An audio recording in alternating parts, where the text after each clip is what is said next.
الله أكبر. وقال رسول الله صلى الله عليه وسلم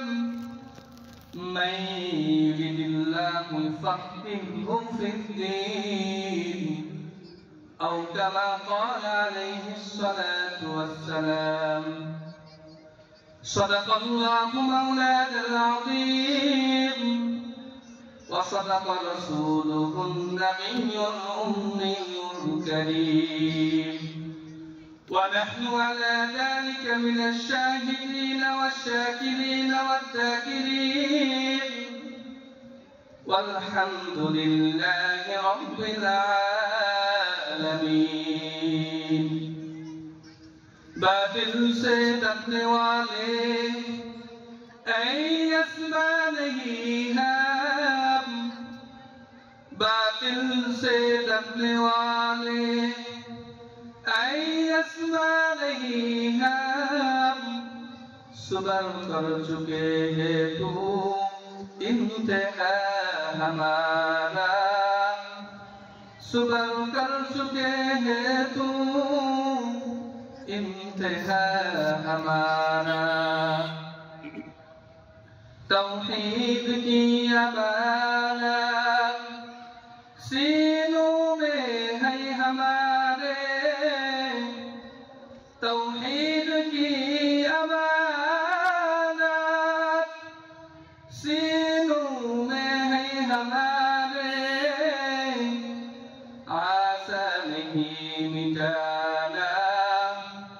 नामोनिशा हमारा आशा नहीं मिटाना नामोनिशा हमारा मोहम्मद ने आकर कुफ्र को मिटाया मोहम्मद ने आकर कुफ्र को मिटाया कुफ्र को मिटाकर सदाकत बताया कुफ्र को मिटाकर सदाकत बताया सबले ज़बान खुले कलमा पढ़ी ला इलाहा इल्लल्लाह لا إله إلا الله لا إله إلا الله محمد رسول الله صلى الله عليه وسلم الحمد لله 28তম বার্ষিকী 2 দিন ব্যাপী এক বিরাট ইসলামী জলসার সমাপনী দিন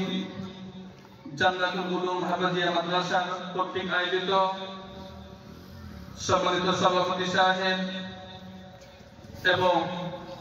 স্থানীয় উলামায়ে কেরামগণ পর্দার আড়ালের মা ও বোনেরা সামনে বসে থাকা সম্মানিত যুবক ভাইরা সকলকে আমার আন্তরিক স্তর থেকে সালাম জানাই আসসালামু আলাইকুম ওয়া রাহমাতুল্লাহি ওয়া বারাকাতুহু ওয়া আলাইকুম আসসালাম ওয়া রাহমাতুল্লাহ। আজকে এত বড় আয়োজন জান্নাতুল উলুম হাফেজিয়া মাদ্রাসা কর্তৃক এই বিরাট ইসলামী জলসাতে যে পরিমাণ মানুষ বসা দরকার ছিল সে তুলনায় একেবারে মাঠ শূন্যতা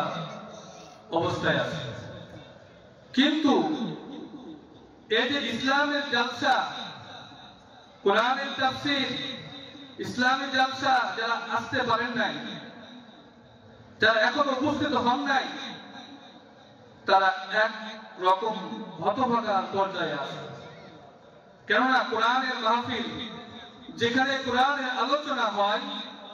যেখানে কোরআনের কথা হয় সেখানে আল্লাহর ফেরেশতারা চারিদিক বেষ্টন করে রাখে রহমত নাযিল হয় রহমত বর্ষিত হয় সকলে বলে সুবহানাল্লাহ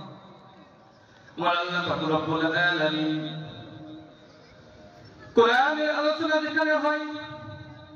আমার আল্লাহ পাক রব্বুল আলামিন বলেন, যেখানে ইসলামী জালসা হয়, কোরআনের তাফসীর হয়, কোরআনের আয়াত তেলাওয়াত করা হয়, কোরআন থেকে তেলাওয়াত করা হয়, আমার আল্লাহ পাক রব্বুল আলামিন যে সকল বান্দারা এই কোরআনের আলোচনায় বসবে, আসবে এবং যারা কোরআনের আলোচনা শোনার জন্য, তাফসীর ও কোরআন নাযিল শোনার জন্য, কোরআনের বয়ান শোনার জন্য যারা বাড়ি থেকে বের হয়ে এই মাহফিলের প্রাঙ্গণে এসে বসে যাবে, আল্লাহ পাক রব্বুল আলামিন ওই সমস্ত বান্দার জিন্দেগীর সকল গুনাহ খাতাকে মাফ করে দেন। সুবহানাল্লাহ। সুবহানাল্লাহ। কেননা এটি কোরআনের বাগান। কিসের বাগান ভাই? কোরআনের বাগান, জান্নাতের বাগান। জান্নাতে যখন মানুষরা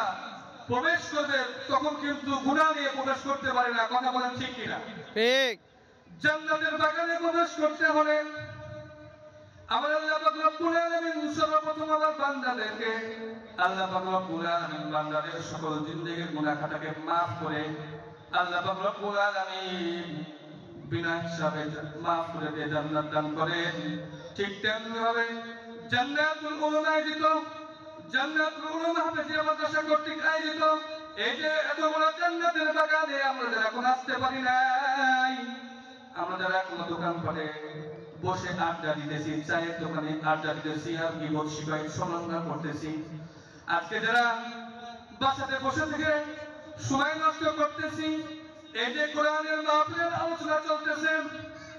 জান্নাতের বাগান তৈরি অবস্থায় আছে কিন্তু জান্নাতের বাগানে মানুষ নাই।